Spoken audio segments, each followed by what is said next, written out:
అత్యంత ప్రీతిపాత్రమైన శిష్యుడు బోండవమ్మ.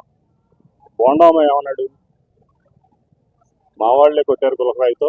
ఎందుకు కొట్టారంటే అన్నా క్యాంటీన్ తీస్తారని కోపంతో కొట్టారు, లేదంటే 200కో 300కో మాట్లాడి తీసుకెళ్లారు, అది ఇవ్వలేదని కోపంతో కొట్టారని చెప్పి 2 రకాలైన స్టేట్మెంట్స్ ఇచ్చారు. సో చంద్రబాబు నాయుడు ఏమో ముఖ్యమంత్రి గారి మీద మా మీద బ్లేమ్ చేస్తారు. అంతకుముందు బోండవమ్మ కూడా చూశాడు. నిన్న ఇంటర్వ్యూ నేను కూడా చూశాను, బోండవమ్మ ఇచ్చాడు ఇంటర్వ్యూ ఏబిఎన్లో అనుకుంటా. అతను క్లియర్గా చెప్పాడు, మేము చేసాము, మా వాళ్ళు చేశారని. సో ఇంకా చేసినా కూడా ఈ చంద్రబాబు ఇటువంటి నాటకం.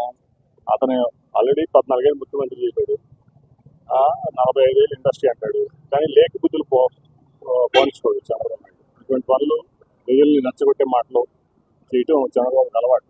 అతను అధికారంలో ఉంటే ఒక రకం, అధికారం లేకపోతే ప్రజల్ని రెచ్చగొట్టి మరి ఏదైతే ఆ ప్రభుత్వం ఉందో ఆ ప్రభుత్వం మీద ఇష్టం వచ్చినట్లు మాట్లాడటం చంద్రబాబు నాయుడుకి అలవాటే. ఆయన అందరికీ తెలుసు, దాంట్లో ప్రశ్న లేదు.